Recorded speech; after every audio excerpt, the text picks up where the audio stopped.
warm welcome to Daily Dispatch powered by HSBC. I'm Priya Shedin. Joining me on this conversation is Vinay Bansal from Inflection Point Ventures. And we also have Anish Basu Roy, who's the co-founder at TagZ Foods. Thank you very much, gentlemen, for joining us today. The topic of discussion today is sustainability, building a sustainable future. And both these companies have somehow been responsible in contributing to the sustainability space. With TagZ Foods, we've seen the kind of investments that the company has made when it comes to sustainable packaging for their products. And when it comes to Inflection Point Ventures, the company has been really putting their money into companies that have sustainability as the part of their core business practices. So let's begin with you, Anish. As a company with sustainability at the core of your business processes, tell us a little bit about your journey. What does it really mean to be sustainable and to be contributing to the overall sustainability factor? So as I was saying, I think sustainability no longer can afford to be just a trend, right? I think we don't have a choice anymore, very clearly. And this is a fact that possibly we were aware of right from the time, when the brand was conceptualized, in our minds.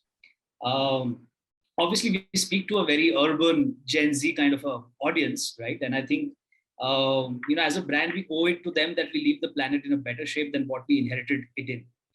And hence, right from day one, what was very evident to us is that, we wanted to make sure that we deploy practices which are not just best in class, but possibly as futuristic as possible as well, in terms of not just our product design, but packaging as well. Very early in the day, as a brand, we decided that we will always be plastic neutral, right?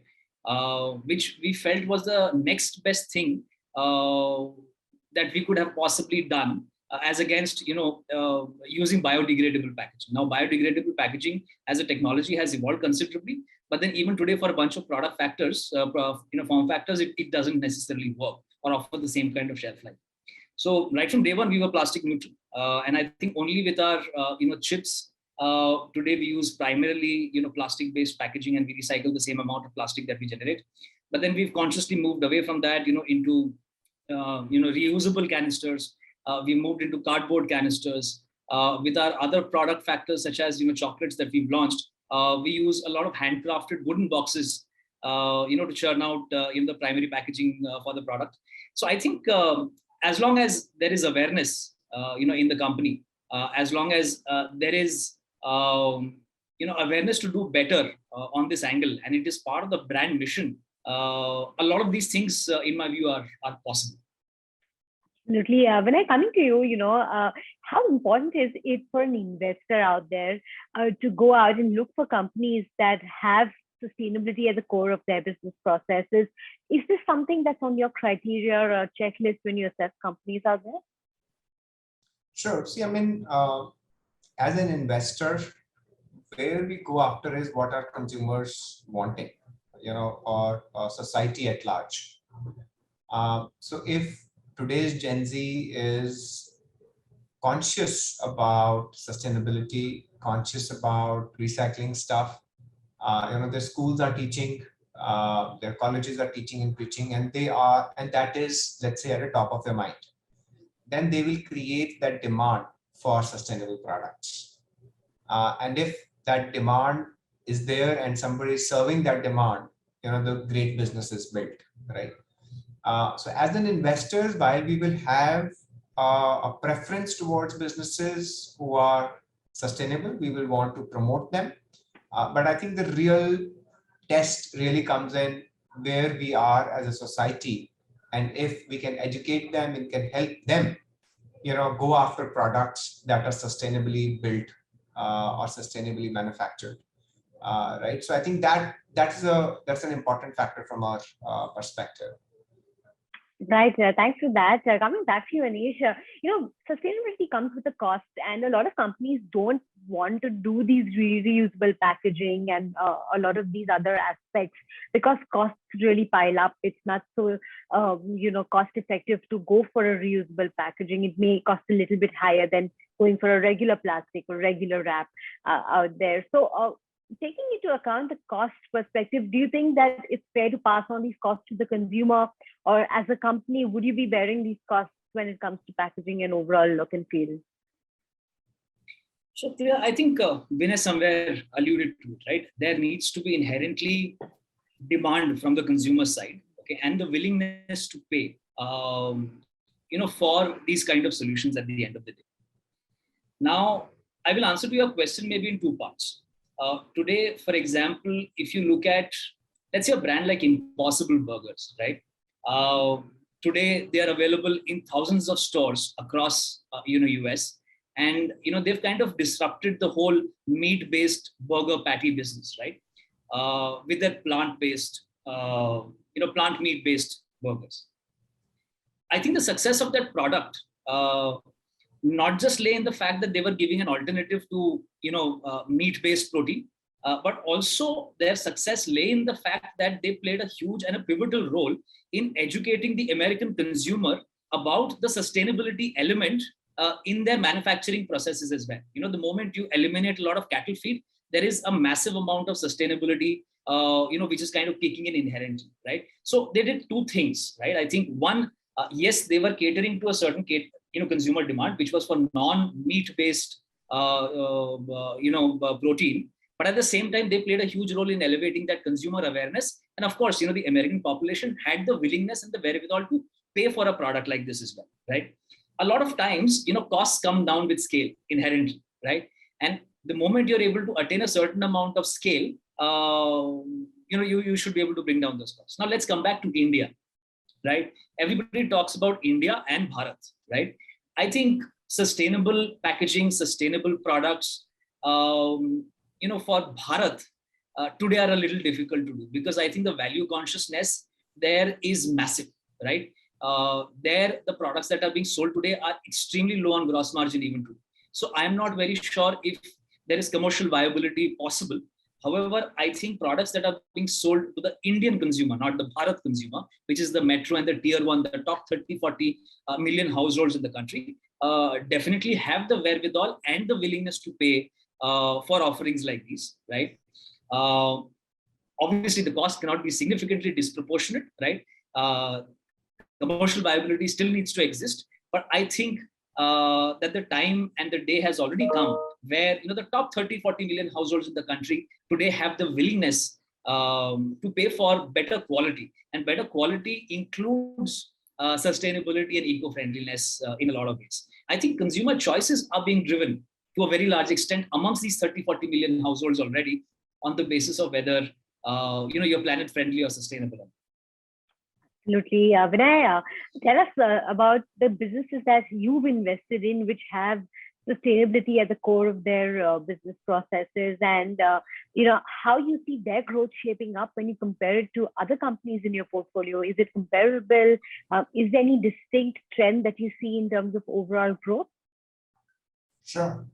Sustainability, to my mind, has multiple facets to it, right? So when we invested in BluSmart, which is sustainable taxi in a 100% electric vehicle fleet, the idea was that yes, here people are willing to pay for that sustainability.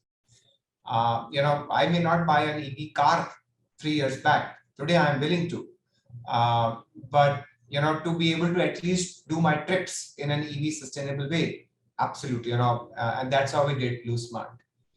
And the business has been doing well.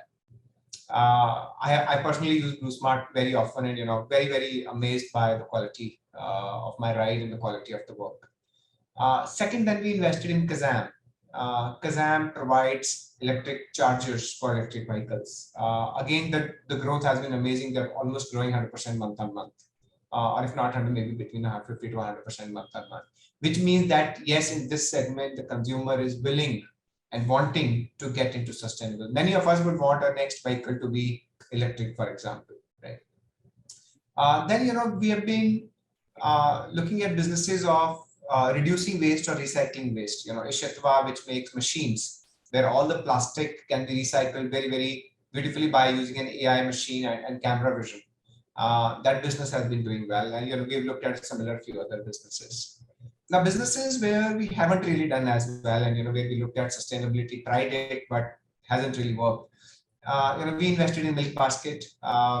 They were right off the back, their packaging used to be recyclable. They would actually come and collect the delivery bags next day morning. You will just take today's bag in, you will put yesterday's bag back, they will go take it back, recycle, and that bag comes back next day. But with Corona, that recycling became difficult, and that bag costed 5-10 rupees, and therefore consumers were not willing to pay for that bag. And today the business is somewhere in between the two types of packaging, where it's largely recyclable or not fully recyclable. It has now brought a little bit of plastic in it. And then we have seen some businesses where we tried to move, but consumers were not willing to pay for that recycled packaging. It came back. And last, what we did is we make it optional. Some places where consumers were willing to pay, we said, okay, recyclable packaging. Where they were not willing to pay, normal packaging, right? And that business became very small. So yeah, I think it's aligning to the aspirations of the consumer, where in which category where they're willing to pay, you align it, and then take it forward. But I think the change is happening. Right. Coming to Anish, tell us what's the way forward for TagZ Foods. What kind of roadmap have you charted out for the company going forward? So, as a brand, there are a few things that we stand for, right? Obviously, our most goal, number one, is to make sure that we are delivering extremely premium and high quality snacking experiences. We're trying to craft a brand with a very urban Gen Z kind of a positioning. But at the core of our product philosophy, essentially what we swear by at all points in time is that we want to be doing products that are innovative, truly innovative in terms of, our investments in food technology, to craft innovative products. For example, we were the first brand in the country to launch something called as popped potato chips, right? And popping in itself is a technology which is new to India. We're the first brand to manufacture this product 100% in India. With our dips, we kind of disrupted the whole space, by offering our dips at price points, without any artificial colors and preservatives, and with adequate shelf life as well, right? Again, food technology ended up playing a very large role there. With our chocolates, we've kind of innovated in that space by being the first brand to offer dark chocolate cigars, to the consumer. We are launching cookies. So, we are basically a multi-category, snacking experience company that we're building. But while doing so, while innovating on the product factor, while remaining very, very taste first, I think one of the first few things that we focus on is that, we stay away from doing products which inherently will take us in a direction, which takes us away from our pledge of being a sustainable snacking brand, right? So there are times where, there are product factors, product categories we've rejected simply because we know that, this product category will potentially only take us in a direction where we'll possibly be doing a lot more plastic than otherwise we possibly would have done, right? So directionally, I think at every point in time, the entire team is focused on making sure that we are making choices as much as possible within the boundaries of commercial viability, making sure that sustainability is the way to proceed. As I said, we are already a plastic neutral brand. We intend to continue to remain that way, for a long time to come. And maybe in our product development roadmap, if you look at it, we accelerate a lot of such packaging factors well ahead in our journey, in spite of being a very, very, very young brand.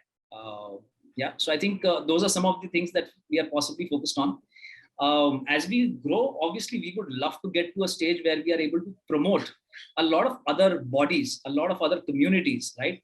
Potentially a lot of other packaging research companies, right? We would love to be able to sponsor, we would love to be able to promote and engage with them a lot more deeply, so that, this entire ecosystem can become a lot more robust, right? So for example, I think this is something which is already happening in the US, right? Today, if you look at the size of the ESG funds, all of them put together in the US, it's already a $2 to $3 trillion fund size, right?